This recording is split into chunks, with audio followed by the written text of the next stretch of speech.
Happy New Year and welcome to episode 219 of the Ram Nintendo Podcast. I'm Jason. I'm Angel. I'm New Year Kevin.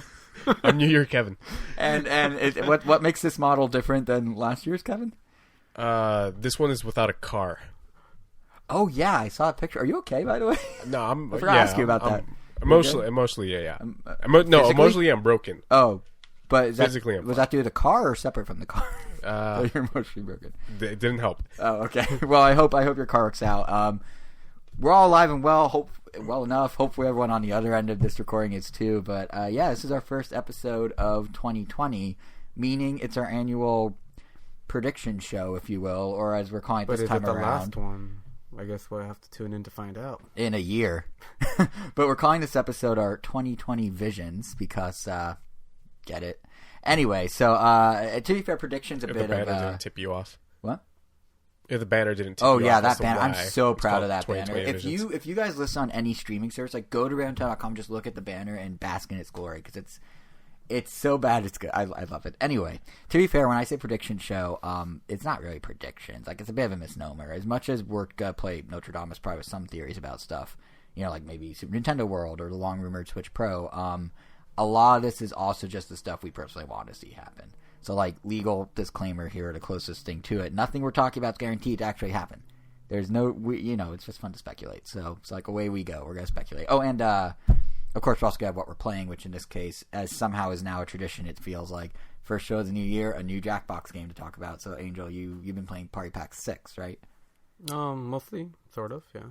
Good enough. So, impressions of that later in the show. So, yeah, if there's anything you want to hear in particular, there's timestamps around .com. There's timestamps under this if you're on YouTube. Navigate around the show to whatever topic you want. But now that all of that is out of the way, here's my big prediction for Nintendo in 2020. The games aren't going to matter. I mean, obviously, like, there will be some cool stuff, I'm sure, coming down the pipe, and we're going to get to that a little bit later. But what I mean is the big story of Nintendo in 2020, in my opinion, is not going to be Switch's games. It's not going to be some weird straggler of a 3DS game that somehow comes out in 2020. No, it's going to be what Nintendo's doing with its IPs. It's going to be why Nintendo is finally, maybe, hopefully making a good mobile game. It's going to be why, like, the Mario movie's coming along, and maybe we'll see other multimedia projects bubble up this year. And most notable, it's going to be the one we all know is actually happening in 2020, Super Nintendo World. I honestly think, like, in my mind, the significance of Super Nintendo World is going to be the big thing for Nintendo this year, because this is the end game for so much of Nintendo's plans to transform from a video game company in the regular sense to something more akin to Disney, like an IP behemoth. And we've talked in episodes last fall about whether that's a good or bad thing. At this point, it doesn't matter. It's happening. Like, this is, like, the opening of the park is sort of the ta-da moment for Nintendo where they're coming out and hitting the goal that they've been talking about since 2015 with Iwata way back when. So, like, this is the moment, I feel like. And I don't know, like, if you guys necessarily agree, but I think, like, you may think I'm blowing this out of proportion, but there's two... Oh, always. But yeah. Of course, but there's two preemptive counter... Well, it's not preemptive anymore because you just said it. You said always. But there's two counterpoints I'd like to make. First, there's the scale of the park itself. So, construction's underway at all four parks. We already know that. So it's going to be LA, Orlando, Osaka, Shanghai. Osaka's the one that's opening this summer. And the footprint of the park isn't necessarily the largest from Universal Studios. They've got bigger ones. But according to leaks from a blog called Orlando Park Stop, which tracks these sorts of things, is pretty reliable from my understanding about their inside information. According to their leaks, part of Nintendo World is set to be the most technologically advanced ride that Universal has ever made. And it actually sounds pretty cool.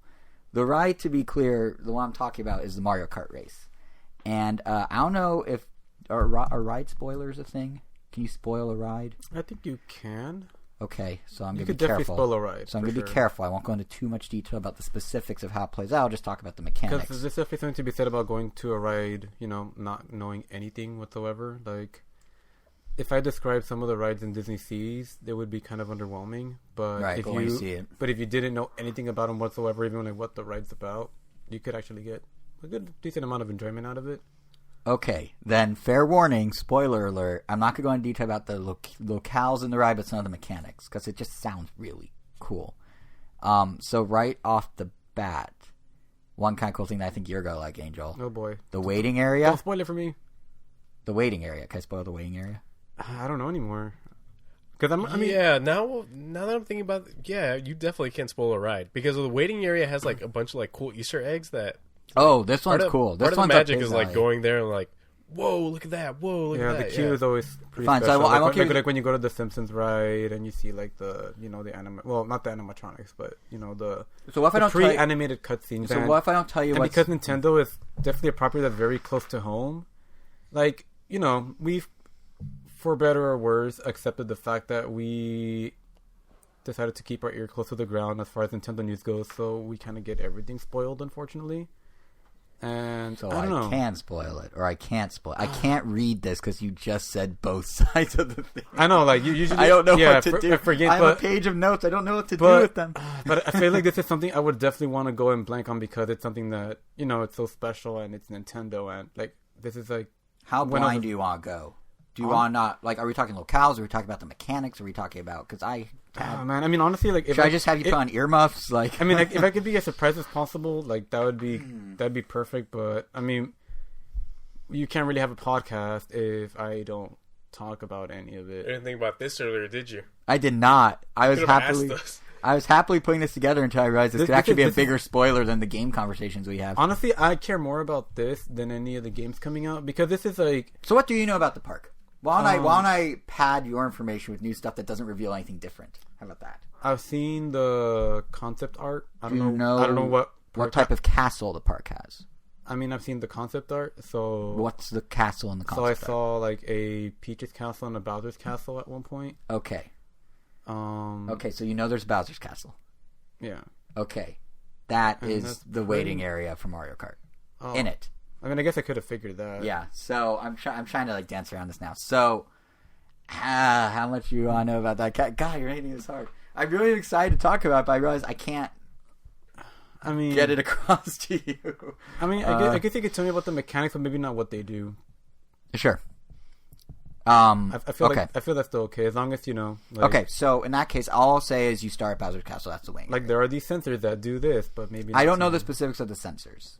I didn't know that. I mean, yeah. There are sensors. So anyway, there are sensors everywhere. Everything's a sensor. No, but you do start weighing in his castle, and there's some cool stuff in the castle. It sounds like. But once you're on the ride itself, the plan is what's known. And for anyone that does want the spoilers, we're linking to the blog post from Orlando Park Stop that actually goes into full detail, so you can know everything, including all the phases of the ride. But we will not say phases. That's not saying anything. Every ride goes through multiple rooms. Don't act so shocked. Anyway. Once you're on the ride itself, the plan, they're using something called a bus bar, which is a system that means that the cart you're in, which seats up to 4 people, is on a moving track, and the track itself is actually what's powering the cart. So think like Mr. Toad's Wild Ride or like something like that. But there's actually like 2 tracks with 2 sets of carts, and you can imagine what thematically you're doing with these 2 carts because it's you and another group. Yeah, so it's like the Cars ride, kind of. Kind of. The difference is this seems a little more like in a structured environment, so you're not actually like the vibe I'm picking up on is you're not necessarily going super fast. They're just simulating super fast. There's going to be like wind machines, and there's going to be like they're going to have other tracks that are moving by at different speeds that have like objects on them, and they're going to have screens that aren't the primary part of the track, but actually more background to make it look like whooshing, like the scenery's shooting past you. But the majority of the track and the ride is going to be practical, which for Universal is very uncommon.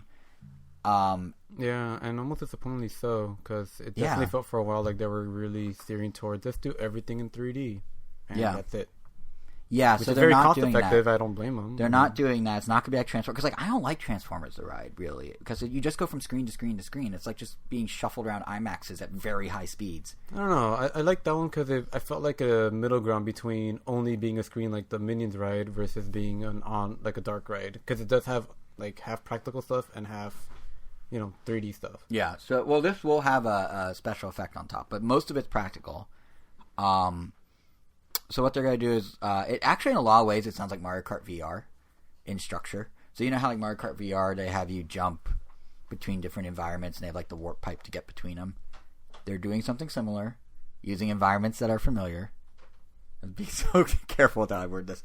And I appreciate it. But once you're in the environment, you're gonna get all these different props and things that make it feel real. And they're gonna have, this is the one spoiler I'm gonna say, they're gonna have actual like preset characters in their carts come up alongside you, so it feels like you're actually racing them. Ooh, They come in and out. Cool. It's pretty cool. And then here's what gets wild and futuristic, and I don't know exactly the mechanics of how it works. I feel like I could say it. They're going to do two high-tech things. One is projection mapping. So objects will actually animate even though they're static physical objects. Yeah, like putting a face on them so they look like they're talking and looking. Or like, if you pass an ion block, it can rotate between items or something. Yeah. But here's the cool one. Apparently, they're going to have augmented reality, and you're going to be wearing glasses that you get put on when you're waiting in Bowser's Castle. And when you do that, it gets gamified. So when you go past ion blocks, there are digital ion blocks you can get, and then you can use items on the other cart, and that may affect how the race goes throughout the ride. So it's kind of like I feel like something like Midway Mania at Disneyland, like Toy Story. It's kind of like they basically took a light gun game and turned it into a ride. So they like ridefied a game. This sounds like they're actually like gamifying a ride. Like it's primarily structured like a regular ride you get at a theme park, but then they're overlaying all this gamification stuff on top using augmented reality, which just sounds kind of wild and crazy. And that's apparently what makes it the most technologically advanced. So it sounds really cool. Like, it sounds like something, assuming they hit, like, a good top speed with this thing, or simulate a feeling of a good top speed, because they have, like, LED strips that make you feel like you're going fast, and screens that make you feel like you're going fast. Assuming they do all that well, like, this is potentially a really cool thing that's, like, Mario Kart come to life. Probably more in a way than Mario Kart VR was when we all tried that in the past. Has it been confirmed or at all said when they plan on finishing any of the other parks? Or What do you mean the other it's going to be like one a year, it sounds like. So it's going to be Osaka first, and then apparently Hollywood, then apparently Orlando, and then apparently Shanghai. Meaning when we go to Japan in spring 2021, which is our plan, I think Hollywood will be open by the end of that year. That's but cool. It'll be smaller. Well, yeah. So we're still getting like the fuller one. And what's kind of neat is like that AR stuff they're doing isn't just at Mario Kart. They're going to have very much inspired by Mario 3D World, because that's the era when they signed this deal. You remember Mario 3D World, those little goggles you can go look through and see kind of the level? They're going to have those scattered around the park as you walk around. And if you look through them, they're going to project character interactions on different parts of the park. That's pretty cool. As you look through stuff, you'll see like Yoshi's interacting, or like a Toad doing whatever Toad does, or Birdo shooting an egg, or what have you. If I don't see a Birdo shooting an egg, I'm going to be disappointed. I mean, Birdo's not in 3D World. Or Toad so doing whatever a Toad does. Toad doing what a Toad does, which I think is just yelping and or... You know what's going to be? It's going to be that GIF, the whoa GIF, where it's like shaking intensely. It's just going to be that on a mountainside. That's my guess. I wonder how the employees are going to be dressed at this place. I don't know. As Toads, I hope. As Toads? Like everybody dressed in Toads? Jesus Christ. Oh, man. I really want them to be Toads. I mean, I imagined everyone like in overalls, just like, the Mario Maker overalls. Everyone's just like in yellow. Well, what's crazy is like they're hiring for this park 2,500 people for the Osaka one alone. Like, it's going to be a big deal. And I think that's kind of the other half. Like, the first half of why I think Mario or Nintendo Land's going to be like the story, Nintendo World, is going to be the story of 2020, because like it just sounds very cool, and it's kind of like the end goal, the goalpost what Nintendo's been talking about for so many years. But the other half is the business half. What? And I guess that's how disappointed Disney fans have been with the Star Wars rides, apparently. Well, apparently the second one's supposed to be really good. The one that opens January 17th. They're running commercials for it now. Oh. You have your own little like carrier with a droid on the back who's interacting with you and stuff. It looks potentially cool. Yeah. Because I mean, even though I'm not the biggest Star Wars fan, I was kind of bummed out to hear that a lot of people thought it was not that great. Just like that environment. People were saying that it doesn't feel like Star Wars. Well, the problem was Disney overpromised, because they promised 2 rides, and they promised that there would be droids rolling around, and everyone you interact with would be part of the story, and they would track your progress from the ride, and it'll change how you interact with people. People seem to really like the Stormtroopers, though. But, yeah, I mean, they always like the Stormtroopers. Right, but like all that is what Disney went out and said they were going to do, and then when they launched the park, they're like, just kidding, it's a ride in a cantina, we have no droids, there's some actors, kind of, and it really isn't opening for another year, but we're going to go ahead and open it now due to the demand. The demand that they managed to scare off themselves by overhyping how crowded it was going to be.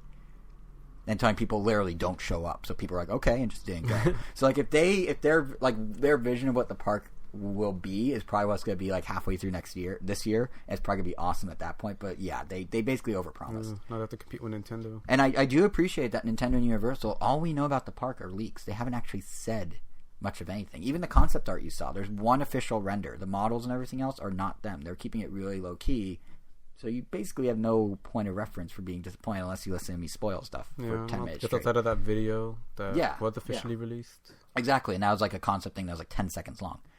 But from the pictures I've seen of like the Osaka one being built, it looks pretty cool. It's straight up in Mario land. Like it like has the structures and the blocks and the mountains, and it looks pretty cool. But I feel like you're about to say something, Kevin. I lost my train of thought. Oh, okay. But so as I say, like, I think so on that side, it's a big deal, just because like when has Nintendo done anything like this? Like this, like a full physical Nintendo world is pretty cool. But then there's also, of course, the business side, and to me, the funny thing about being a diehard fan of something. Yeah, thanks for not spoiling it. By the way, I don't know how much you held back on. But... a good amount. Oh, I could have told you the specific segments of the course, which actually I wasn't going to do, but I was going to name 2. And I could have told you what happens in Bowser's Castle, but I didn't. Wow. So if anyone wants to know that level of detail, even I was holding it back in my original notes, but if anyone wants to know the full level, they break down everything. The number of phases, what the phases are, which ones are references from games, and which ones are like new ones, and everything. And concept art of all of it. So the blog post is actually really fascinating if you don't care about being spoiled. But what I was going to say is like it's kind of funny, like as a diehard fan, I forget, be it whatever you're a diehard fan of, when you're like in the thick of it, you kind of forget that like there's more to your fandom than just the little bubble you're in of fellow diehards. Like, you kind of forget there are other fans out there. I mean, this is a morbid example, but that happens a lot in Pokemon.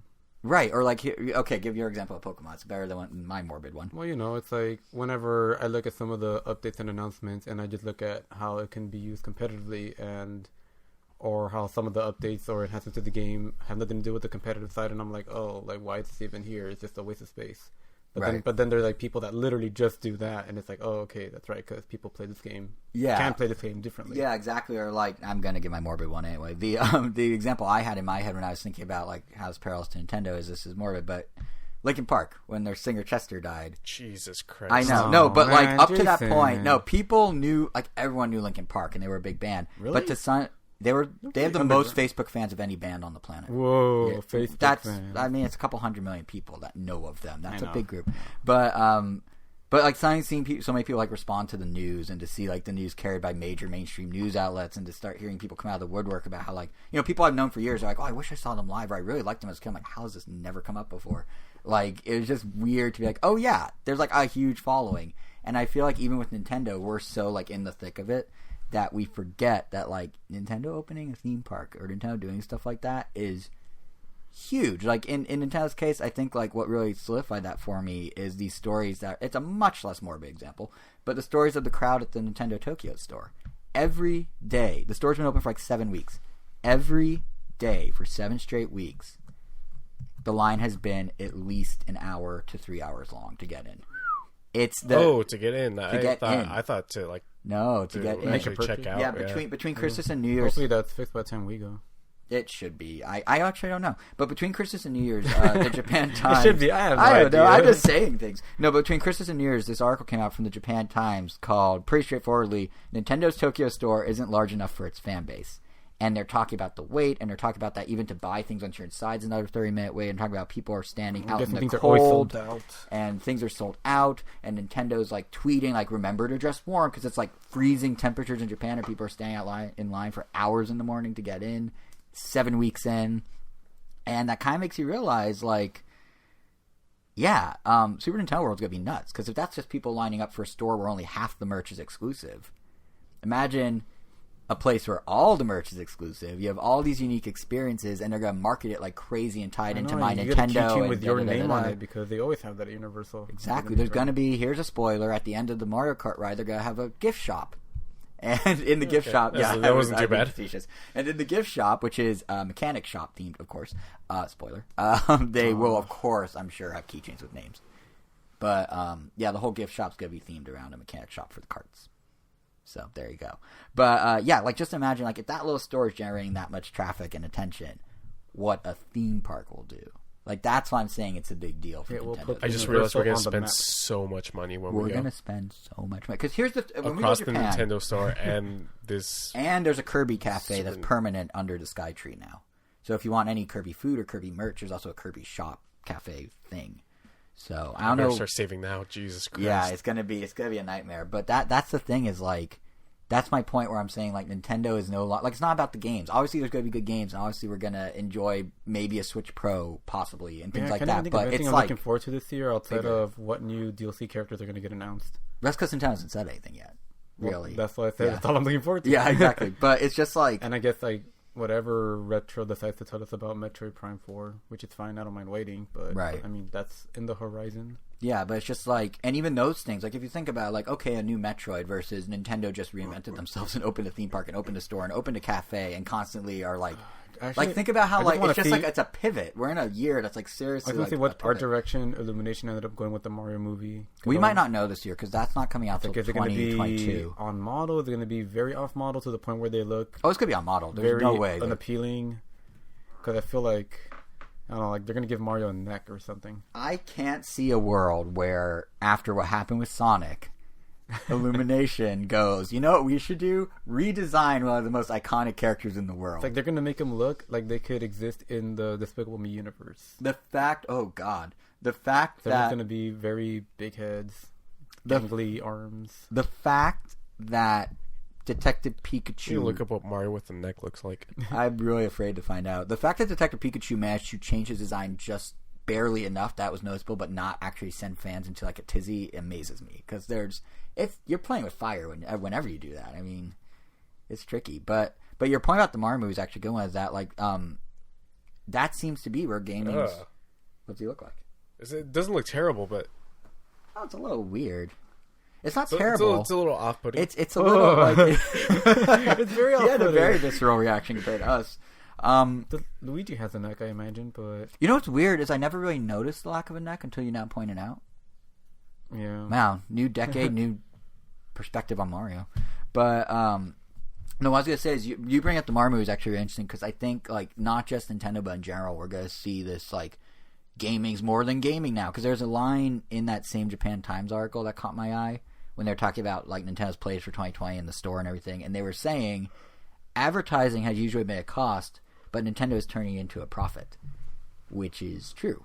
Like they up to this point where I was like, how do we get people to play our games? And they're like, what if we just make money off the thing that gets people in at the same time that we get people in? Which is something like, why don't we cash in on everything that gets people excited about the characters besides just using it as a funnel to get to the games?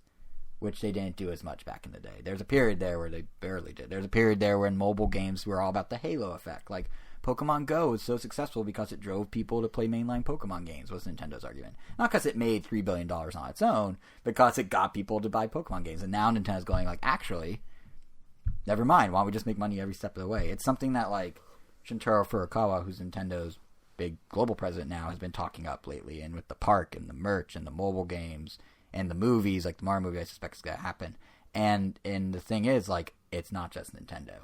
I mean, we're seeing it right now with Witcher. Which, by the way, has anyone watched The Witcher? No. Me neither. Okay, great chat. But no, it's happening with Witcher, though, because, like, there's been huge demand for that. A lot of memes about it. Toss a coin to your Witcher. Well, it's What's more that? like... A song from it that went It's kind more of like his two catchphrases. Like, and... I haven't seen those memes. Where he just, like, says, like, the F word. Oh, well, he says that a lot. But, apparently. Yeah, but the thing about The Witcher and, like, I feel like Pokemon Go is sort of the template that all these guys are following, where you take one franchise and make it go somewhere else, and then suddenly it blows up.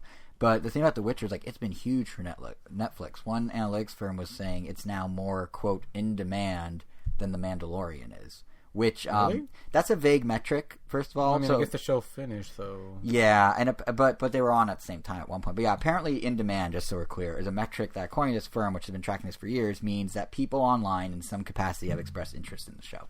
So it doesn't mean they're actually watching it. It just means they're talking about it in some sort of, yeah, I'm going to watch that way. To the tune of 127 million people are talking about The Witcher. Worldwide. Which is... Or there's 127 million references or something like that, which is insane. But more... Why don't you watch it? You like the Game of Thrones. It's I don't know, but I don't know. I probably will at some point. But apparently this one's a little more like Monster of the Week style. Like, it's not quite an overarching plot. Like, there's obviously a thread, but like each episode's kind of a self-contained monster, bad guy. So I don't know. I mean, that's fine, but that's kind of how Mandalorian was too. But I don't know, but what I find kind of more surprising than that is like the more concrete number that apparently the show's doing well enough that the game is now getting a huge boost. Like in droves, people are checking out the game more. Apparently, concurrent players on Steam for The Witcher 3 are at the highest they've ever been. It's up 93% compared to a month ago. It's bigger than it was at launch. There are more people checking it out now than at launch. Makes sense. I mean, you definitely get a lot of people that probably never even heard of The Witcher. Right. And it's partly because... And they're probably even going like, whoa, there's a whole game, and it's actually really good, because I feel like anyone that's heard of The Witcher game has only ever heard good things about it. Right. Or how it's like a massive open world game that will just consume you or something. Yeah, and it's relatively cheap now, too, which helps as well. And then, like, on Twitch, streams of the game... They jump. I mean, these are obviously slightly smaller numbers, but there were 400 people in the month of October that were streaming The Witcher 3. In a week, there were 31,000. I wouldn't be surprised if Conan's little... He's already done one. And also, I wouldn't be surprised if his bit got more some views or traction. And I mean, it makes total sense. It's like a perfect symbiotic relationship because, it gives fans more of an IP they love in a way that advertises a different service. So in this case, Netflix, and getting a subscription if they didn't already have one. And simultaneously is advertising a game to an audience who may not have played it. In this case, Netflix subscribers who may want to check out Witcher 3, the game. Like, I hate to say it, but it's perfect synergy. And I suspect in 2020, Nintendo leading the charge with their stuff, Witcher, Sonic, Rabbids, they're all going to be doing this. It's going to become more... Watch Dogs, the animated series, did you know that was a thing? It's going to become more and more of a thing in gaming this year. It's going to be just like this synergetic, like how do we expand into a multimedia, Are they going to adapt Death Stranding and use the actual actors that they got in the game? Maybe. I mean, I'm sure they're all on contract if they want to. And like, here's one you'd be interested in. It's happening with Dragon Quest, because I know you've been playing Dragon Quest 11. Square Enix has worked with Netflix, and they're bringing over the CG Dragon Quest movie, Dragon Quest Your Story, as a Netflix original here in the West. Which, like, I feel like, 8 years ago, no one would care or, like, not do well, but now it's kind of a big thing because games are everywhere. Or, like, Ubisoft is making a Rabbids movie with Lionsgate. Oh, boy. Yeah, so it's written by... Hasn't this been in development forever? It was, but now it's, like, official. So they had a TV show for a while, and now it's, like, officially official as a movie. It's being written by some of the guys behind Robot Chicken, so there's hope. But then it's being directed by... let me make sure. I'm doing a literal... So hold on, I'm doing a literal checks notes meme here because I can't remember how bad of a movie... Right. It's being directed by the guy who directed a very Harold and Kumar 3D Christmas.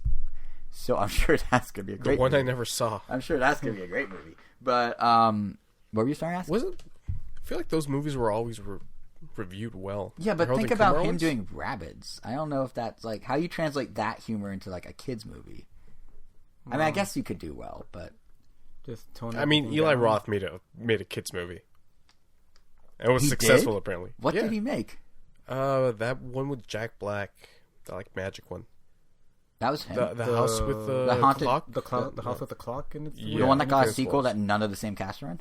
No, that's a recent one. Oh, yeah, you're right. Oh, I know what you're talking about. The house with the clock in its walls or something. Yeah, I didn't know Eli Roth did that. Okay, well, maybe there's hope for Rabbids the movie. Although I'm very curious to see how, like, Rabbids is going to fare in a space where their rip-off the Minions already dominate. Like, Rabbids came before Minions. They're very similar, but Rabbids were first by about half a year to a year. So I'm kind of curious, like, are people going to be like, who are these Minion rip-offs, even though they're the OG annoying creatures? Wait, what's the time span in between them? Like, half a year to a year. Has it been that long since the Rabbids Despicable Me came out? The Rabbids launched with the Wii in 2006. When did Despicable Me come out? I think it came out in like 2007, like spring. Yeah, no, 2007, I think. I'll check. Was Despicable Me? No, I'm pretty sure. Despicable Me, 2010. Okay, yeah, never mind. Yeah, there was even no more of a way. gap. Even more of my point. Yeah, but like everyone's gonna be like, who are these Minion ripoffs? Why do these Minions have ears? Like it's gonna be. Yeah, I'm really curious how it fares. But what were you asking, Andrew? Who's developing it? Yeah. So it's Ubisoft in collaboration with Lionsgate, and I don't know the studio that's actually like animating it or anything, but they haven't said. Huh. But I think it's one of Ubisoft's internal, because Ubisoft has a whole TV and movie division. Like Ubisoft, to their credit, was ahead on this whole thing that's now blowing up of like a multimedia conglomerate octopus of IP address or not IP address, IP properties. Yeah, and I mean Nintendo's properties. Yeah, exactly. Yep, like ATM machine. But Yeah, and it's Nintendo sort of piggybacking off that now with their park and stuff, like that concept. But yeah, I'm not quite sure who's making it, but they do have the team, because I know Nickelodeon did the show with them, right? Yeah. So, but yeah, I'm kind of curious where that goes. But like even right here at the start of the year, like we're 5 days in, and already Sega is also doing this. They're doing this exact same strategy. Like, this is the story of 2020. Like Sega, they have the Sonic movie coming out next month, and they're deep in the marketing campaign for the movie right now. They just revealed Baby Sonic the other day. Oh, coming this next month already. And yeah, it's like literally 5 weeks from when this episode goes out. And let me guess, you want them to reveal the original Sonic Baby design? Yeah, I do. I already tweeted that I wanted them to. But yes, I definitely do. Oh, God, that monster. I know, right? And you know what's weird about Baby Sonic is he's normal Sonic. It's his normal head on just a smaller body. Like, it's not quite... I feel like they took the lazy way out. I mean, it looks cute because of the chibi effect, but like, I don't know. Am I way off base? Did you guys fall in love with Baby Sonic when he was announced? Nope. He just looks like a little kid. Mm-hmm. He just has kid-sized proportions. I do think the Green Hill Zone that they rendered in that trailer where they revealed Baby Sonic is really nice looking. Like, that's cool. Like, I think the whole movie. That's the one universal like positive that movie has going for it. It looks the really fact that good. everybody really likes how Green Hill Zone looks. It looks really good, I think. But anyway, in the midst... Man, plot twist. Like, the movie's only like 10% in our world and 90% in Mobius. Could you imagine if they hired James Marden and Jim Carrey to be in approximately 5 minutes of the movie and did all the marketing around those 5 minutes, but it's actually a coming-of-age story set in Green Hill Zone where it's young baby Sonic growing into adolescent Sonic, falling in love with Amy, falling out of love, and then in angst going to the real world for a few minutes, and it's actually this weird indie movie. What? What? You got the Sonic Amy relationship wrong. Completely wrong. Oh, that's true. They're not really. No, I'm going to stick with it because he also tried to fall in love with a human, which doesn't make sense either. Oh, no. Well, Sonic never pursues... And do you remember his design? It's not like they're accurate. Sonic never pursues Amy. He could in the movie because they also made him look like a freak. So wow. I'm not saying they're accurate. What is their relationship? Granted, that was my error that I'm not trying to cover. Are they more sibling? What? It's just one-sided. From Amy to Sonic. Oh, well, maybe Unrequited. Okay, fine. Let me modify my plot. No, She's trying to fall in love with him, and he bails to Earth to get away from her. And there's only 5 minutes at the end. Yeah, that sounds. That's more, actually said. Yeah. That sounds more in line with Sonic's pettiness. But anyway, point is, in the midst of all the movie promotion and the fact that there is a movie, Sega's now starting to tease some sort of big Sonic video game project for 2020 as well. Oh boy. And it's part of a broader hashtag Sonic 2020 initiative, which sounds like a presidential campaign, but obviously not. But in this specific instance, Sega posted a thank you video about Sonic. Here we go again. And, and in the hidden in the video was a hidden message, and that message, I don't know what to make of it. I'm just gonna read it. It's kind of strange. Just read it. It began in 2015. A glimmer of a flame, growing with each success, enduring every challenge. Within this, my last puzzle, remember the words, something in Latin that translates to fire tests gold. This next chapter belongs to you. I don't know how fans even found that, but it's in there somewhere. And I have no idea what to make of that. You guys are more in tune with Sonic. Does any of that mean anything? It started in 2015. That's Sonic Mania. That's when development started for Sonic Mania. I know that much. That's where my knowledge stops. Then there was something about what? Fire? There was, they're talking about, like, fire tests gold, and they're talking about a glimmer of a flame, and my last puzzle, remember the words, and this next chapter belongs to you. I have this weird feeling. Do you remember the storybook games they did on the Wii, which actually weren't all that bad? Sonic and the Secret Ring, Sonic and the Black Knight. One, he was in like an Arabian world. One, he was in medieval times, but not the restaurant. My feeling is they're going back to that, or they're doing Sonic Mania 2. But that's with my very limited knowledge. Because the chapter thing fits storybook. The puzzles, there were puzzles. Like 2015 is the biggest hint there. So Mania then. Probably. Mania 2? When did Mania release? Not 2015. 2017? Yeah, but apparently they started dev work in 2015, or that's when they hired Yeah, but the that... team. I no one really talks that way. So what? And like that's after the storybook games. I don't know. And Fire makes me think Sonic Sonic Boom, Fire and Ice, which was not well received. So I don't know. Well, so you just really believed in it, I guess. Hmm? I guess Maybe they did. I mean, did they end Sonic Boom the show? Yeah, I don't think it's still running. Pretty sure it isn't, actually. Well, I guess whatever they're doing, that's the hint.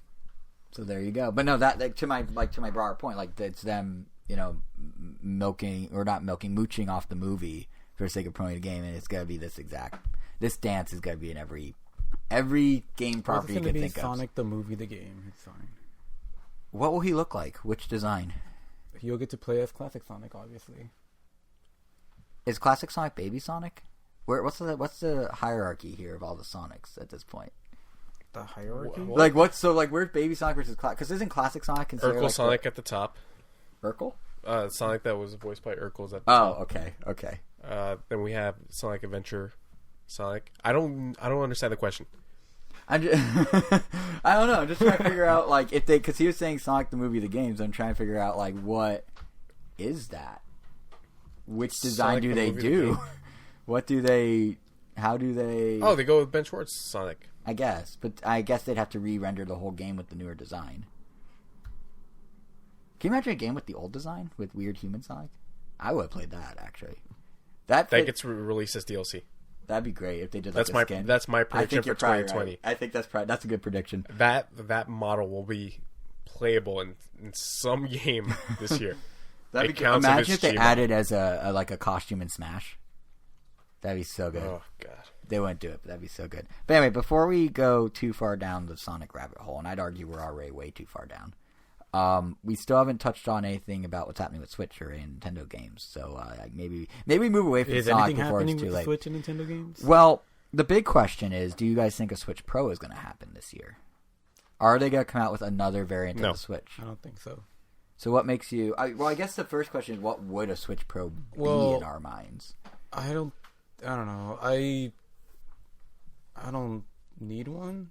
That's not the question. I don't know. That's not the question. I don't know. Like I don't really see what you can really improve. So that's kind of the thing is like I mean, besides sure, give it more battery. I don't know, like faster processing so it doesn't freeze as much. But I mean, that's all like stuff I don't care about, or that most people like. When you get an upgraded, I feel like you want something more significant. So how about these? Because the rumor was from the start, was it's going to be more powerful in some way. I just feel like waiting patiently and just seeing what happens. Well, that undercuts the entire point of this episode, doesn't it? But because you may recall when the Switch Lite was first rumored, there's also a more powerful Switch that was rumored, which could be the stopgap one we got in August, because that technically has better processing. But there was theories, and analysts were latching onto the idea that the Switch would support 4K, so it would up-res everything, and then the screen on the Switch could potentially be 1080p. And the thinking is, I was looking at some stats recently, the market is over 50% 4K TVs now. So there's an audience for that. And if Nintendo were to upgrade anything, some sort of 4K support with an upscale of existing content probably makes sense. It's what they did in the that's what PS4 Pro did. That's what Xbox One X did. So if they were to do that, sure. They should fix the Nintendo Online first. How would you like to see them fix it in 2020? What's your vision?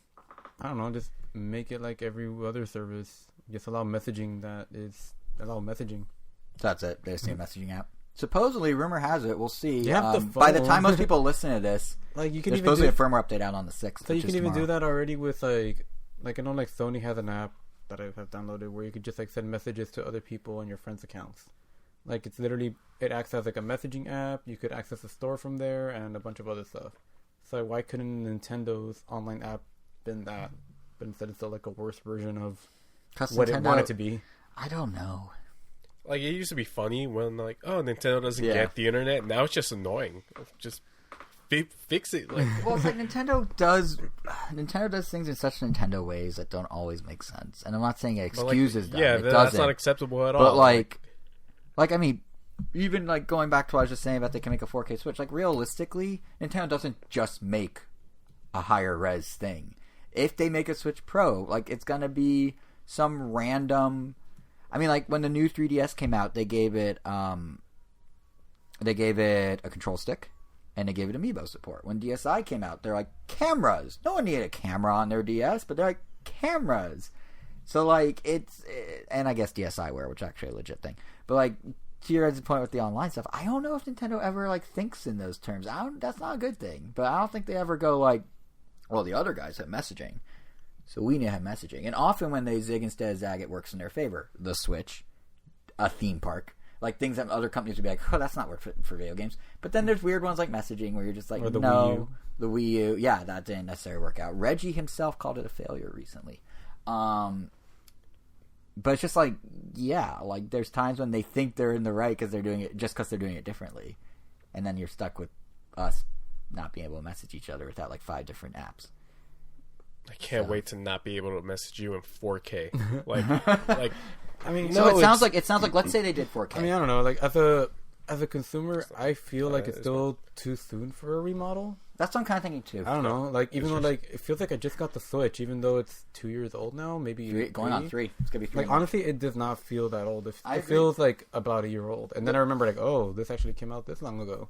Like I am not anywhere near in the market to get any kind of revision, let alone of the Switch.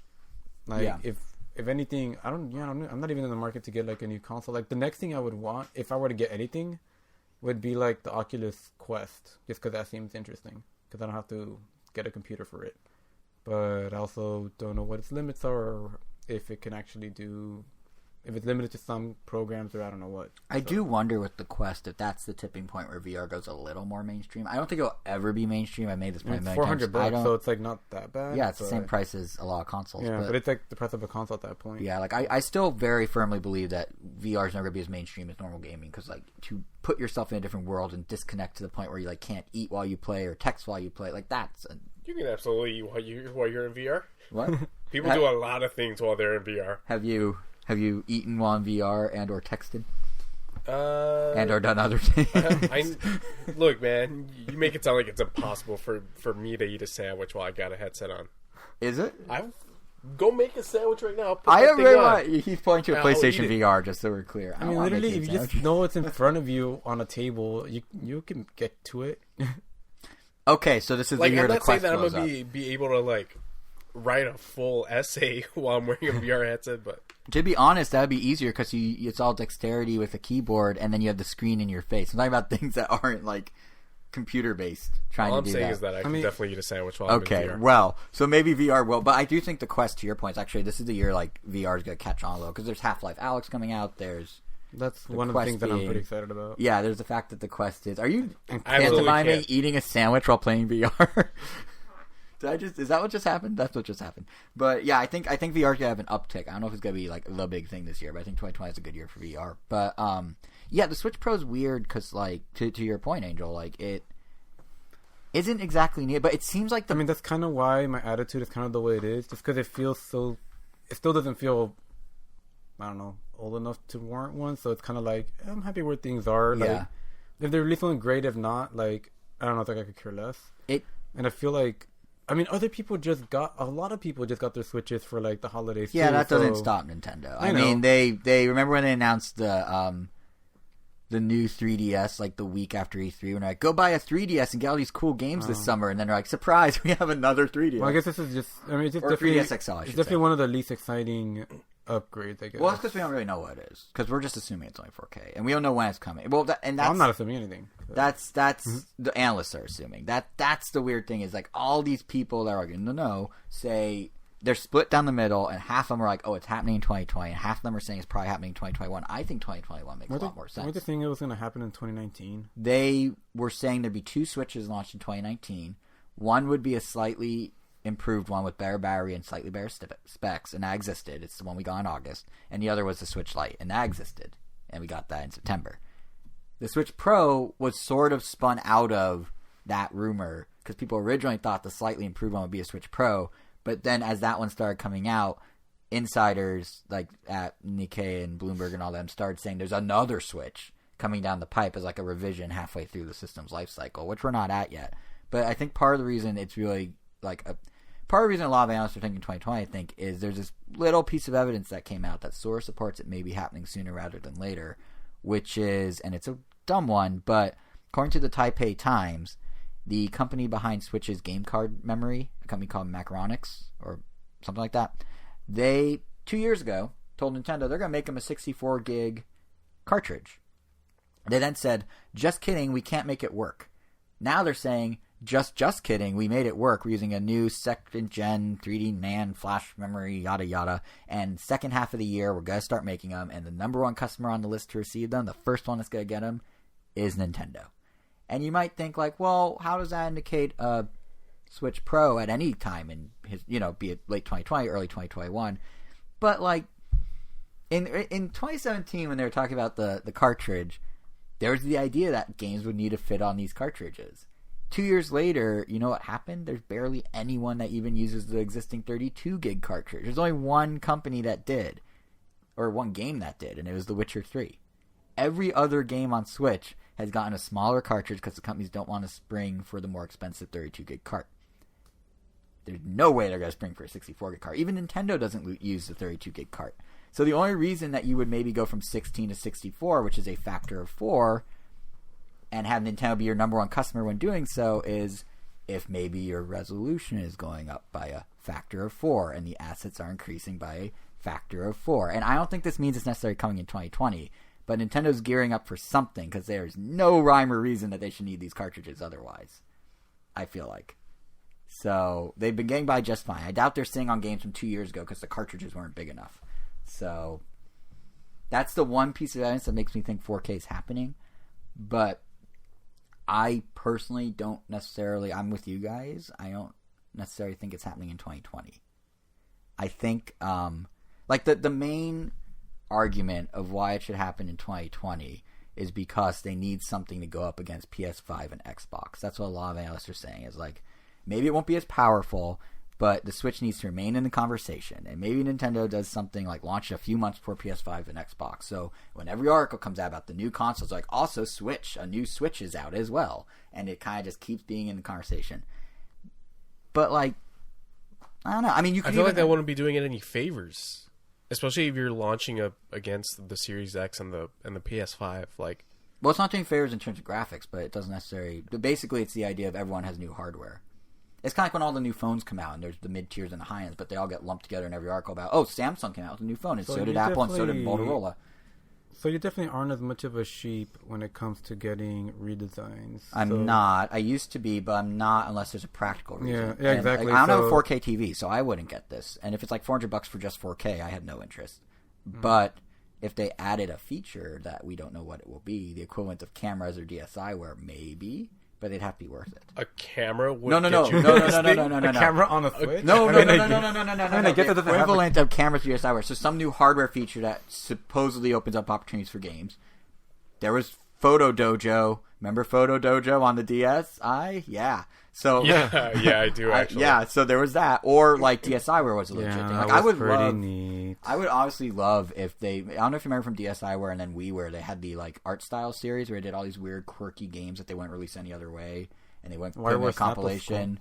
Those were what? WarioWare Snapped was fun. Yeah, WarioWare Snapped was fun. Like, I'd be cool if they did a Switch Pro that had something that wasn't cameras, but the equivalent of some new hardware gimmick that adds stuff. Folders and wallpapers. Or what? Wait, what? Oh, folders. You have to buy a Switch for Pro some reason, folders. it's like baked into the hardware. It's Imagine. Like, messaging.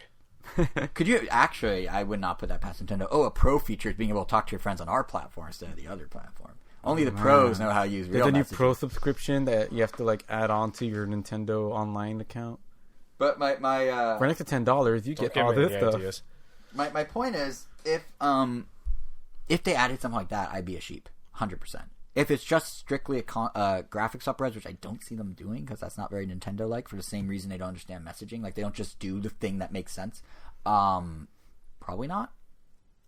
But then it's like, if it comes out a year from now, maybe my tune will change. I mean, if they were to launch it if they were to just do, here's a 4K console we're putting out for the holidays, they could easily, theoretically, put Breath of the Wild 2 with it, make Breath of the Wild 4K, and they have a very compelling offering going into the holidays.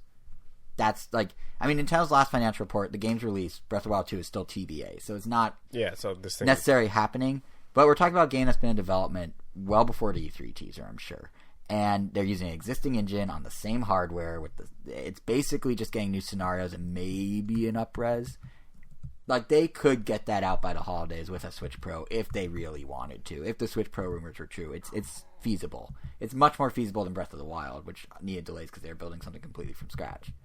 I'm not saying it's no work for devs. I'm not saying it's a guarantee. I'm not saying it's like easy peasy, but absolutely it's a shorter dev cycle than a Zelda from the ground up. So if they really wanted to showcase 4K this year on a Switch Pro, I could see Breath of the Wild 2 being the game to do it. We'll have to wait till E3. But maybe. But then there's part of me that also is like... Or maybe GDC? I don't know. They have announced Zeldas at GDC. They announced Phantom Hourglass at GDC during Iwa's keynote back in 2008 or 9. Jeez, can't even know that off the top of your head. Of course I do. Look who you're talking to. But yeah, no, but they've never announced like a huge Zelda. They've announced like the weird offshoot Zeldas. So I don't think we'll see it at GDC. But I think realistically, like, they could ride out the Switch. For every reason you guys said you didn't want the Switch this year, I don't think they have an issue, honestly. Like, they have that stopgap one with the kind of bare battery. Honestly, like, they just need to do maybe small internal revisions that aren't announced as revisions, and they just literally the battery one. Yeah, like what or they like the Switch Lite. Like, I mean, fact is, Switch Lite still doesn't launch in China. Like, I could that see, could be huge for them. Like, I could see myself potentially, like, maybe like in a couple more years when it's like, you know, toward the end of the Switch life cycle, and my Switch is like chugging along, like barely. It's like, oh, okay, maybe I'll just get a new one. Yeah. Like, I mean, doesn't seem as big a deal, especially because of the Joy-Cons. I mean, they make it feel like you have a new Switch every time you get a new pair of Joy-Cons. Kind of. I will say the orange one looks amazing in person. Well, I mean, depending on how drastic the color is, but they do. It's nice. It makes a big difference. Yeah. But like even if Nintendo is just like not even gonna do minor revisions, I mean, they don't need to. They did them last year. Like, first of all, they still have China this year, which is gonna be a big story in some capacity. Like, if Nintendo can do it right, China's gonna be big. We're gonna hear about China a lot with Nintendo's 2020 like business side.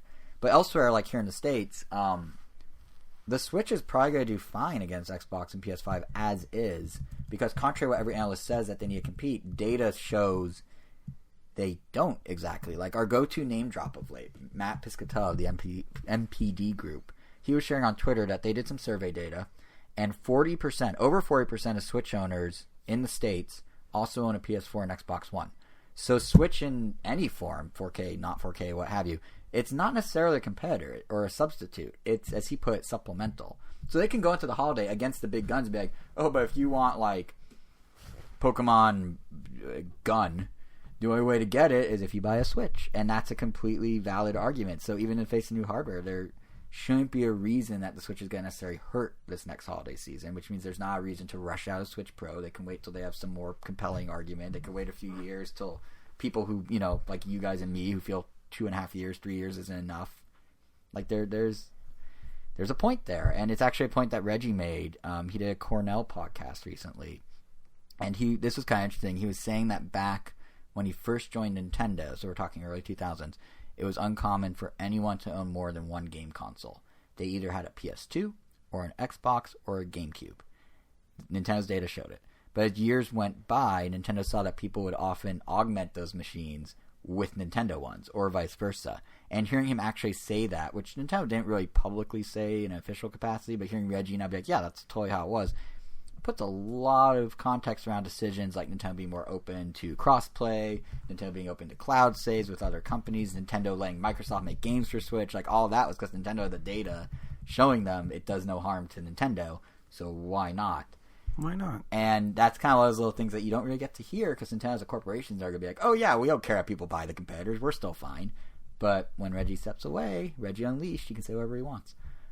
Which, side note, not very often we sit here on a podcast telling you to go listen to another podcast, but if anyone out there has any interest in the inner workings of Nintendo, give that podcast a listen. Once you're done with ours, of course. But seriously, give that a listen, because Reggie shares some really interesting, kind of fascinating anecdotes about his time at Nintendo. Like, I'm talking like little things to big things. One of my favorite, tiniest examples is, I don't know if you guys remember, there was a period where Nintendo had the Who Are You ad campaign, where they like tape characters on top of Angel.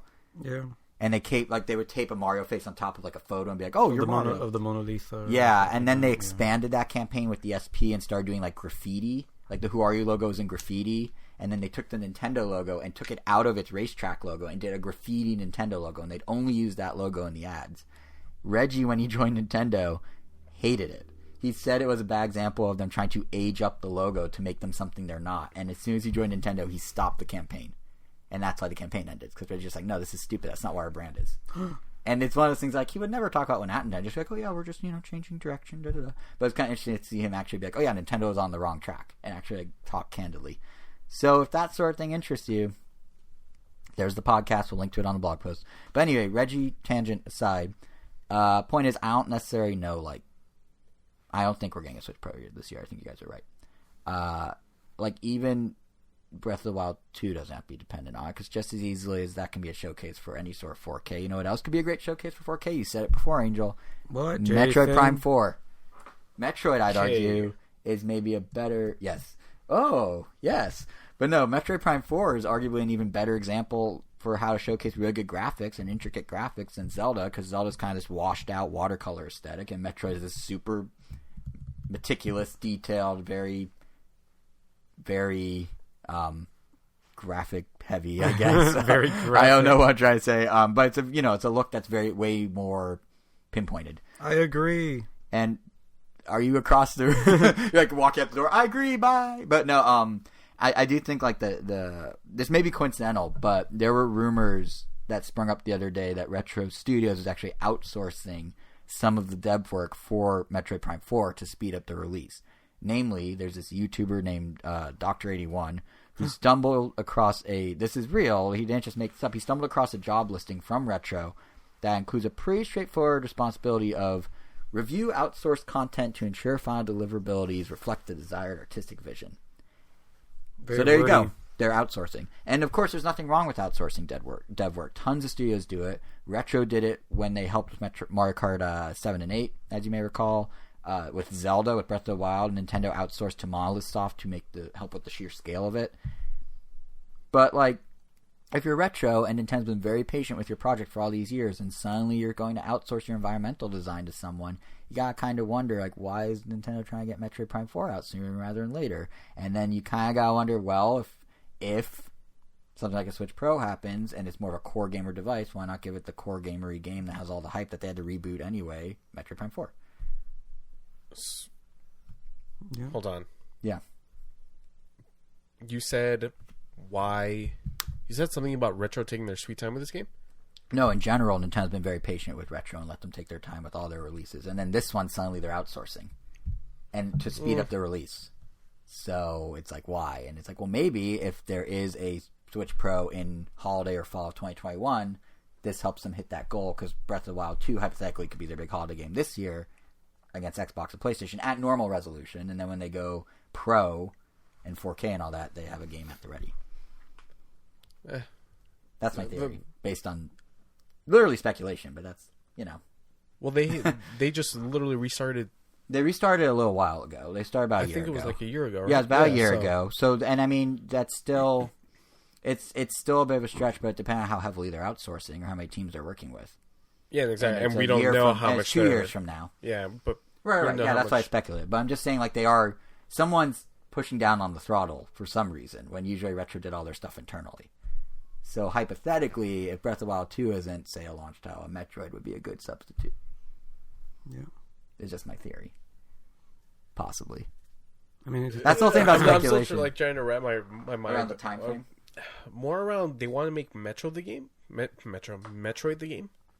The series that Metroid Prime 1 and 2 were huge on GameCube, and 3 did pretty well on Switch, and there's a lot of pent-up fan demand for 4. And if they want some sort of technical showcase, Metroid was always the graphical showcase on those systems. I'm just saying if they can't do Breath of the Wild 2, which they could, but if they don't, Metroid's the backup, I think. I think it makes more sense for... I mean, they launched the new 3DS with Monster Hunter and Majora's Mask. A port and a very gamery game. So, it's not unheard of for Nintendo to do something like that. They launched the 2DS XL with Tomodachi Life. With not Tomodachi Life, with Me, the RPG Me game. Me. With Me? Me, whatever it's called. They don't necessarily do the most logic... And Hey Pikmin. So, they don't always go in with the number one property. They try and cater it to the audience that the system's catered to at that point. So, potentially. Right. The whole thing is all speculation, so who knows. But since we're already talking games, let's go from pure speculation to actual, what we want to see. Because, the last part of any sort of prediction, of course, is the games we're going to be playing in 2020, or any sort of wishes or dreams, or what we want to play should Nintendo's god, the Nintendo EAD gods, like smiled down upon us this year. This one is admittedly the trickiest to figure out. Nintendo always plays their cards very close to the chest. I mean, we do know a few games are guaranteed in 2020. Tokyo Mirage Sessions launches on the 17th of this month, which is like very soon, literally 2 weeks. Then we've got Animal Crossing New Horizons, which Nintendo started promoting more heavily back on New Year's Day with that Tom Nook timeshare presentation video thing. And that comes out in March on the 20th. And we know that Xenoblade Chronicles Definitive Edition is out at some point this year, as is No More Heroes 3, which Nintendo's not exactly publishing, but doing some sort of money's going towards it. I don't know. But the rest is kind of a black box, which is how every year really is with Nintendo. Like, I went back and looked at what we knew going into 2019, and we didn't know really how much going into 2019. There were 7 games that were big games that only popped up within the year. I mean, Link's Awakening, Pokemon Sword and Shield, Mario Maker 2, Tetris 99, Astral Chain, Ring Fit, Labo VR, Cadence of Hyrule. These are all things that they surprised with throughout the year. So until Nintendo does, a sort of direct, and usually, traditionally, they've done one as early as mid-January. So next episode, we could have answers. But up until that point, we're kind of just shooting in the dark. But what we do know, at least what I think we know, like, while we don't know exactly what Nintendo's going to announce, and, regardless of whether Breath of the Wild 2 even makes the cut this year, which is up for debate, I think Breath of the Wild 2's sheer existence does kind of tip Nintendo's hand about how they're going to approach sequels on Switch. For games with definitive endings, regardless of their evergreen status, it seems like, because they're doing it, Nintendo is open to the idea of now doing direct sequels to those games. Because Breath of the Wild, it's been in the NPD top 20 30 times since it came out. 30 months it's been in the top 20. Not That's stopping cool. Nintendo from doing a sequel, even though it's selling super well. So with that in mind, you gotta kind of wonder, well, what games on Switch now that aren't evergreen, that aren't Splatoon, because that's still getting open online competitions, that aren't Mario Kart, because that's gonna sell forever, that aren't even, maybe, those are the biggies, I guess. But, like, what game that has a finite end, ARMS even would count as this, do you think might actually get a sequel? Or do you want to have a sequel? I mean, I can name one right off the top of my head. Do it. Okay, Mario Odyssey. They never did DLC. It seems like it should. Like, if Zelda can already get a sequel, even with its 2 DLC packs, Mario Odyssey's absolutely deserving of one. Definitely did expect that one to get DLC of some kind. Right? And it's weird they didn't. And, if Nintendo just wants to, go ahead and recreate the 2013 holidays, I don't know if you guys remember, that's the year that they released 3D World and A Link Between Worlds on the same day. Like, if they want to do that, or even stagger the new Breath of the Wild and the new Odyssey, a month apart, sure. Why not? That'd be cool. But, I just kind of want a sequel to Mario Odyssey. Like, my dream scenario here is, not only do we get Odyssey 2, but Nintendo just goes wild with it. I'm talking, the level of creativity and wackiness that when they went from, Mario Galaxy 1 to Mario Galaxy 2, and they basically, kept saying in interviews, and you could see it in the game, where they're just whatever you think of is fair game. Go. Do it. I kind of want them to do that with Odyssey. Let it get wacky. Let it get weird. And I realize that's a weird thing to ask, because Odyssey itself was very weird. I mean, you had humans, you had New Donk City, you had realistic dinosaurs, you had things that don't really feel like Mario, but were in there. So, how do you top that? And my thinking is my DLC dream fully realized, which is... They don't have to top it, they just slowly add to it, I guess? Kind of. They don't exactly top it, they just pivot and do kingdoms that are all old Mario locales from other games and flesh them out into new kingdoms. So... give us Al Delfino from Sunshine. Give us the Sarasalan from Mario Land, or however you pronounce that, the Desert World. Or, branch out into the spin-offs. Wouldn't it be kind of cool if they did, the Bean Bean Kingdom of Mario and Luigi, or you go into a paper world from Paper Mario, and Mario himself is the only 3D thing in that world. Or, Yoshi's Island, and it's that art style, since they obviously played with different art styles in Odyssey as it was.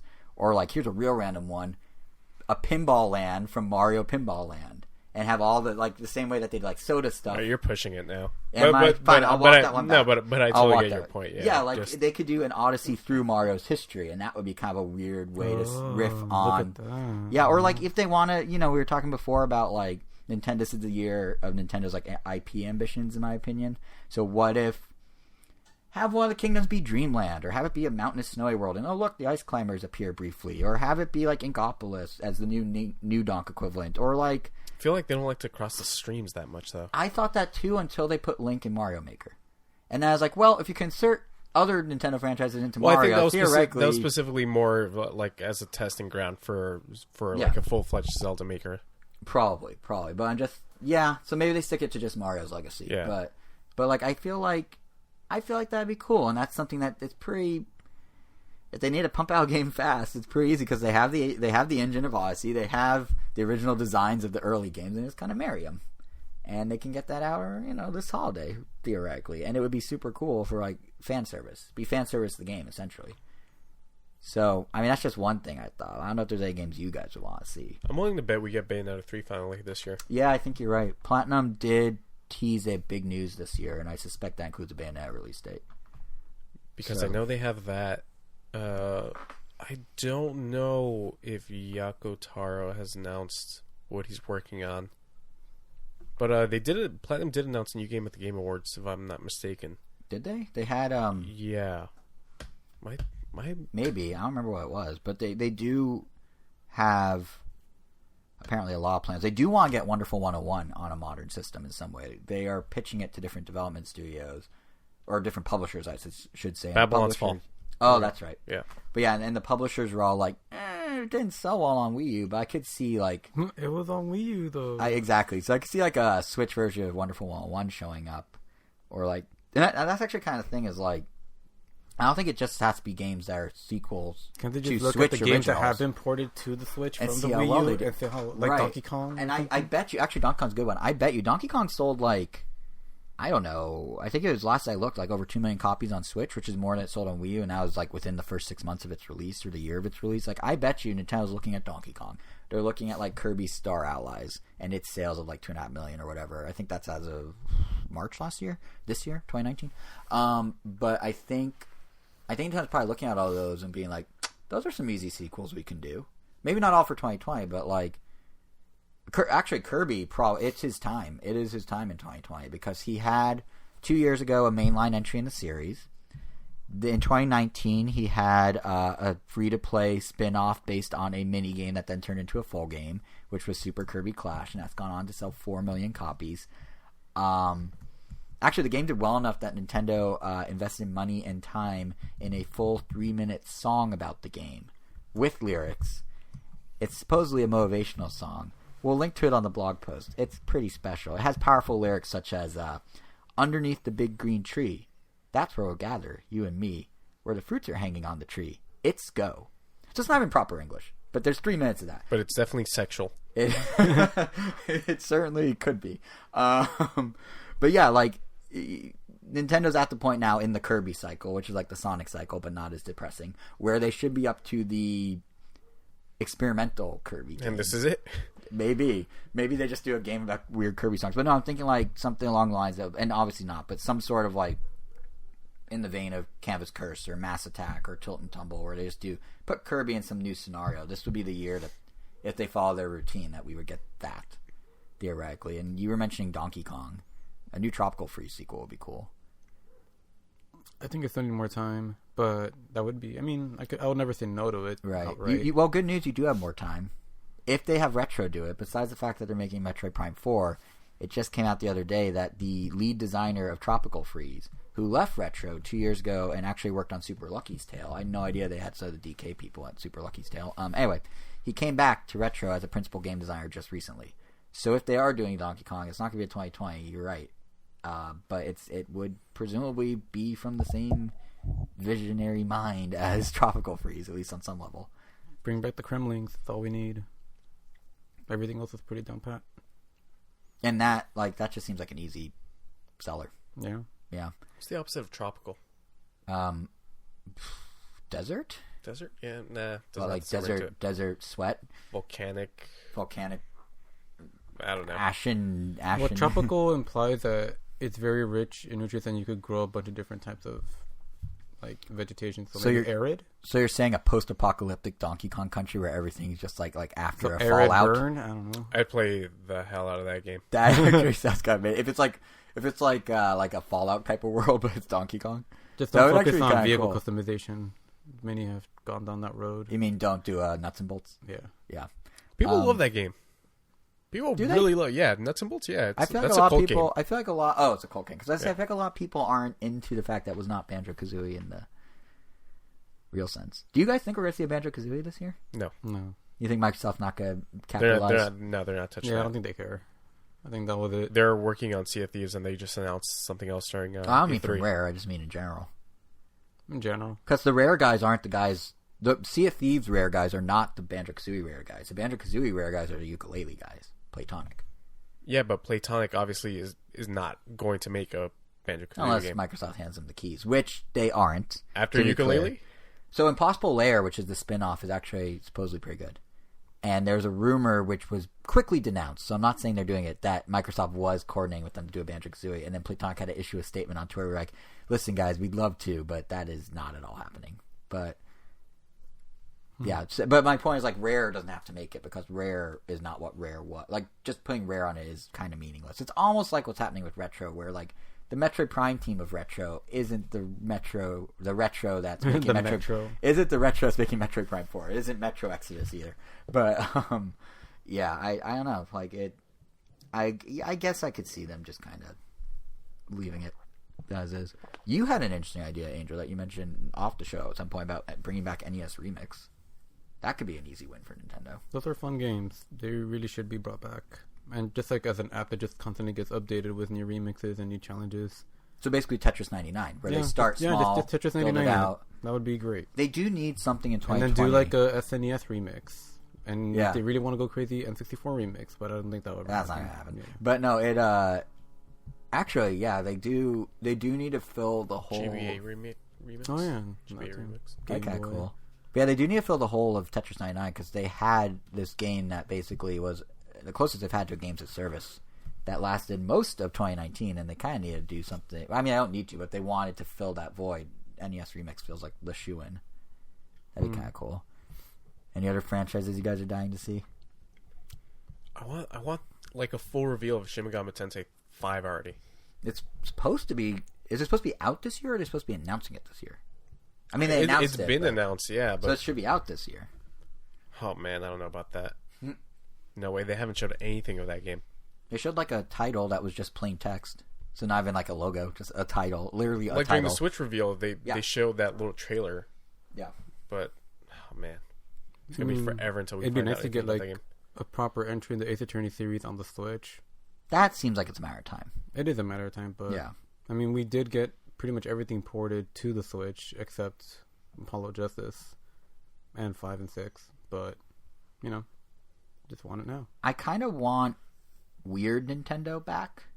Not that they left, but everything we talked about is like standard games. Like as much as I'd love my Mario Odyssey idea or whatever, part of me, I kind of always like weird Nintendo. Like I'm talking like the Labo Nintendo, the Ring Fit Nintendo, the Brain Age Nintendo, like the Nintendo that doesn't... You just had that 3 months ago or 2 months ago with the Ring Fit. Yeah, but I kind of want them to do something else in 2020. Stop getting greedy. I'm very greedy.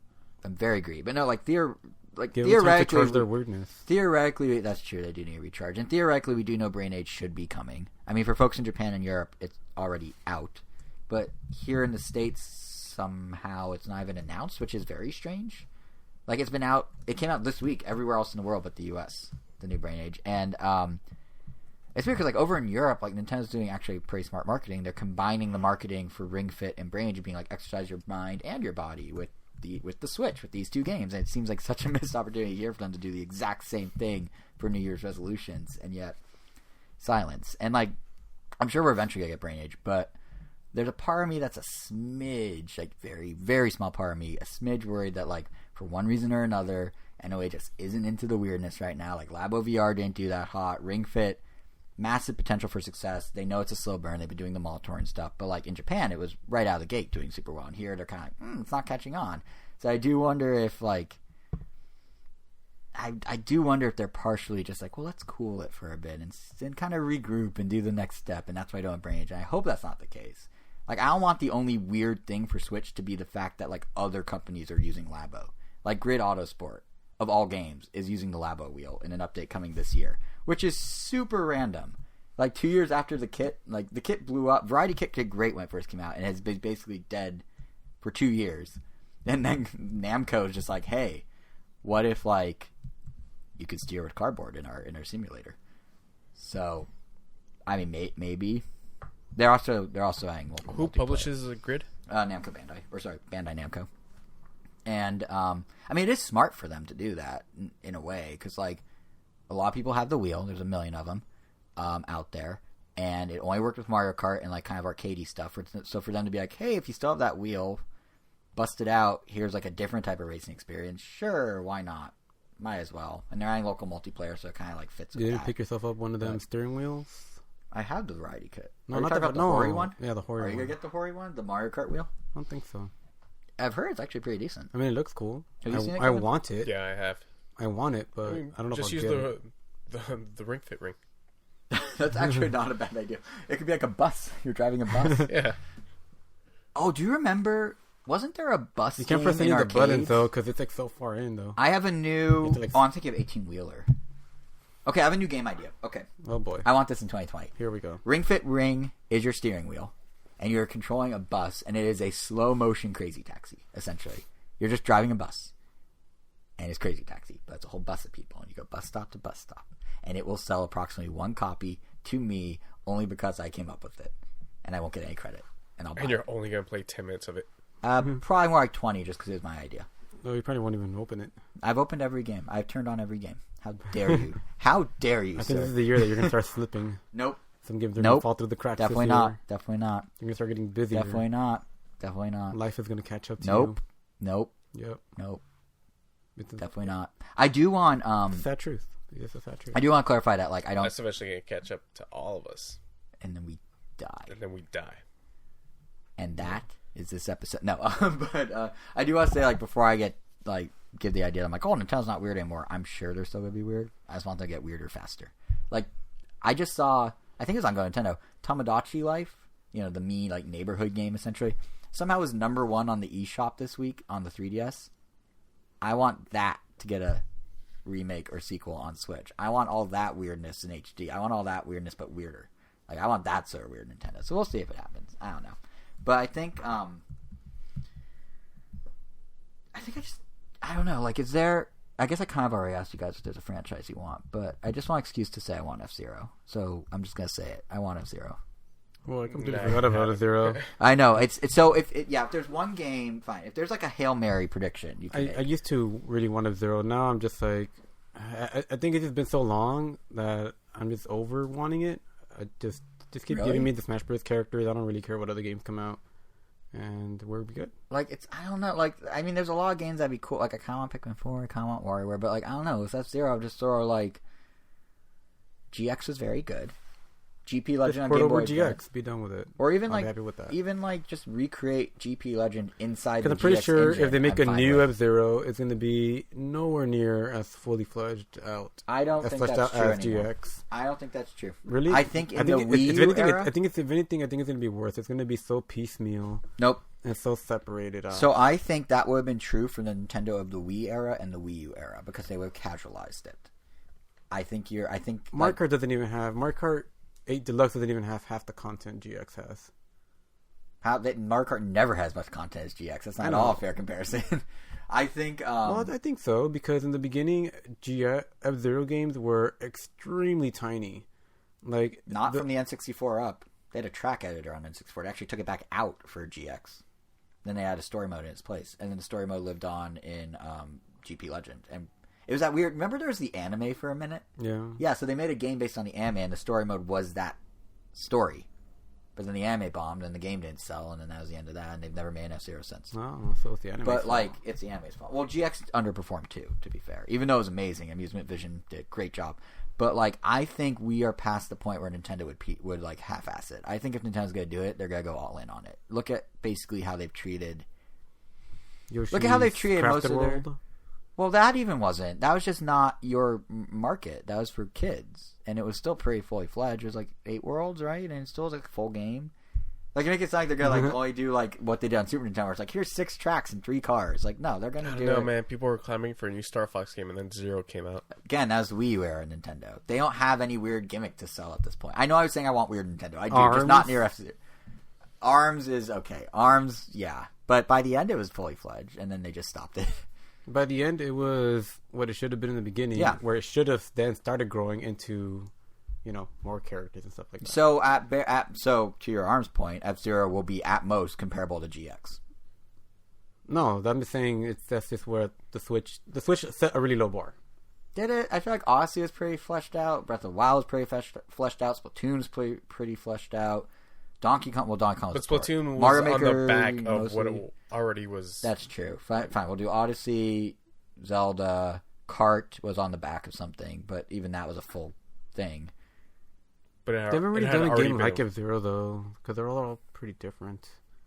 Zelda's like the first of its kind they've done. I guess. I think Odyssey's also pretty different. And this is going to sound absurd coming from me because I've been making assumptions and speculating for an hour and a half. But I feel like you're making an assumption that they're just going to not bother because they don't really want to bother. Oh, no. My expectations are just really low for what they would do for an F-Zero now. I mean, anything that's more than the Nintendo Land minigame, which was okay in its own right, I'll take. Make it budget if you want. Make it digital only if you want. Whatever. Just something. Give it to the fast racing guys and have them do it. I don't know. Just F-Zero. With the mechanics of F-Zero. Not the mechanics of fast racing. Not the mechanics of Red Out. Not the mechanics of any of the other ones. Did that game ever even come out? Yeah, it did. About 6 or 8 months ago.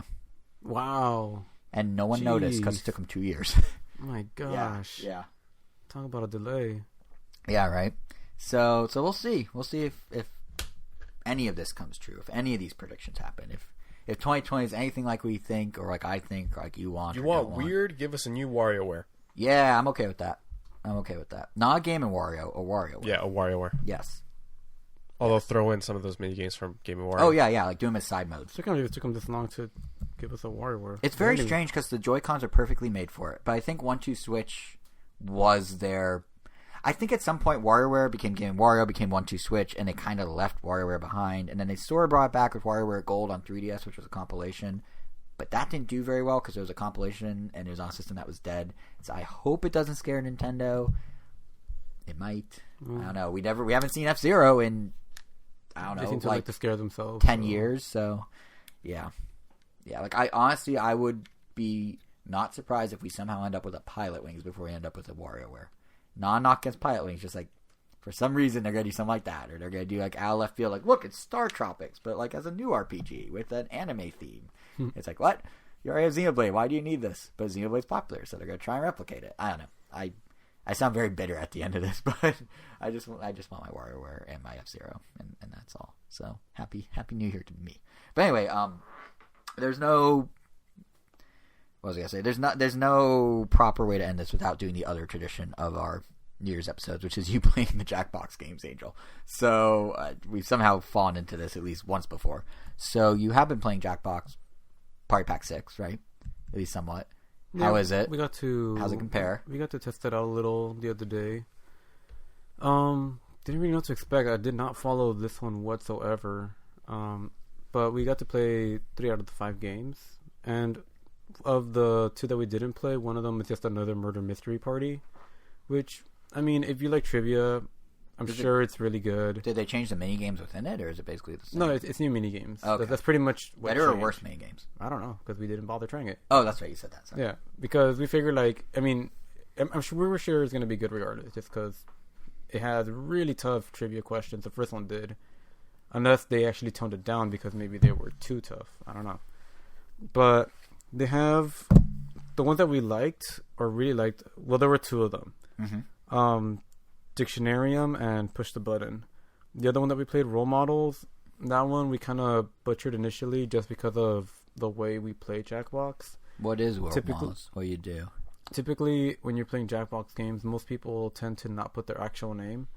In fact, they'll sometimes put other people's names. And the whole point of Role Models is to categorize the people you're playing with. So it gets hard to do if you don't know who's. Yeah, so it gets really confusing when you have a prompt that says, pick someone that would always arrive late to a party, and then you're like, wait, who's Dante? Who's Dante's owner? Who is everyone is just like kind of picking the same name but just like different riffs on it. So we kind of butchered that one, but we saw the potential. Essentially, you're just categorizing people, and obviously the better you know your group, the more fun it will be, because it has, it's getting everyone set into these roles. That's the whole idea of the game. But the other two are really, really great. So Push the Button it's another one of those, everyone gets a secret role and everyone has to, kind of talk it out and figure out who is the aliens. Because depending on the group of your party, 1 to 2 people will be an alien. And you have to figure out who the aliens are, and then you have to press the button to evacuate, to put them in the airlock and shoot them out into space. Or if you don't get to find the aliens within the 10-minute time limit, then you lose and the aliens ended up booting you out. And during that time, every player will get a chance to be a captain, and you get to go into these interrogation rooms, and they're basically just different mini games. You either get asked a question, and you get to answer from likely to most likely to least likely. Like they'll say something like, "How likely are you to put, I don't know, like a strawberry on your cake? Strawberry on your ice cream?" And then you just get to pick from least likely to most likely. But the alien will get a different prompt. So they'll have to justify their potentially weird answer. And they throw some wrinkles in it where the alien gets a few hacks where they can actually give someone that isn't an alien one of those prompts to kind of mess with everybody. Or they could give their teammate alien a normal human prompt to throw him off even more. And I don't know, it was fun. It's 2 people at a time going and everyone else just witnessing, essentially? Well, no, everyone's just discussing... No, I mean like the actual interrogation, right? It's like one person and another person. It could be up to 4 people at once. Or 5, because sometimes the captain might not even participate. The captain pretty much, just like when we play Secret Hitler or Avalon, like they get to pick like, all right, what room do you want to go to? All right, pick the 4 people you want to send in there. You don't even have to necessarily be one of them. It's literally a digital version of those board games. Yeah, so it's just a way to just like test out people, and then you could cross-reference them against other people. The only thing is that this game, since it's on a very consistent 10-minute timer, you need to make sure you have a very solid connection. Some people, for whatever reason, got a lot of slowdown when connected to Wi-Fi, and it got better when they were not on Wi-Fi. So that's just something to keep in mind, because sometimes the questions just come in and out super fast, and you might not even get a chance to answer them. And then after every round, everyone gets to rank whether like, oh, I suspect he's an alien, so I'm going to cast my alien vote on him or something like that. That is funny that they've made a mode in Jackbox, which we've been playing for years, right? Right around the time we've gotten super into the Secret Hitler Avalon board games. It's basically that. They've done something similar. The closest one is where, I forgot what the game is called, but every round you play either like one person gets like a secret prompt and they have to I think it's spot the faker, guess the faker. Oh right. So that's like that one's similar enough. It's similar, but it's different enough. Yeah, but this sounds more one. Yeah, that one just goes by fast. And this one I like a little more because sometimes depending on the scenario, it's either way too easy to be the faker or it's way too hard. Right. Like you'll get like, all right, show a reaction with your face based on the prompt on your screen. And sometimes they might get a prompt that is just way too different from everyone else's prompt, and it's really hard to justify with a lie. So it's just like, yeah, I'm the faker. All right, whatever. Just go on to the next one. This one feels a lot more balanced. But what I feel the best one is, that I feel the most people will enjoy, is Dictionarium. And that one is really short. That one, you can go through the whole game in 5 minutes. Oh. But essentially, it starts with giving you... I missed this part just because I was never the captain. Mm-hmm. But essentially, I'm guessing you get to pick whether you want to tackle a dictionary definition or a slang term. And so if you pick a dictionary definition, it's just going to give you a made-up word. And then you have to come up with a definition for it. So everyone gets like 30 seconds to come up with a made-up definition for this made-up word. And then after that, everyone has to come up with a synonym for that made-up definition. So now you have 2 words that mean basically the same thing. Right. And then everyone has to come up with a sentence using that word. And depending on your group, I mean, obviously mileage may vary, but that's the one that gave us the most consistent amount of laughs. Especially the one where you have to make up slang, because it'll give you a word and you're like, all right, make up a slang definition for it. Mm-hmm. Oh no, they'll give you the slang. They'll give you the definition. You have to come up with a slang term for it. Then the synonym and then a sentence. And it's such a simple premise, but I think it works really, really well. And it's one of those games that's really fun and quick to do over and over again. Mm-hmm. So, yeah, I don't know. Versus, say, the rapping robot one. The last game, that takes like 25 minutes. Yeah, I would say those 2, Push the Button and Dictionarium, are the ones you would play Jackbox Party Pack 6 for. The other ones, I mean, Murder Trivia, I mean, that one, we didn't really play just because we figured we might as well try the new one, and they can't really go wrong with trivia. You can never really go wrong with trivia. I think that's probably, like, out of all of them, Trivia Murder Party has always been my favorite one. Yeah, so that one... And yet he didn't experience it this time. Well, yeah, because you figured we might as well try the new one. You can't go wrong with it. I know. It's like... So you have at least, like, 3 out of 5 really good ones. The role model one, it's kind of hard to judge just because we now know that you have to put your actual names to get the most the best effect from it.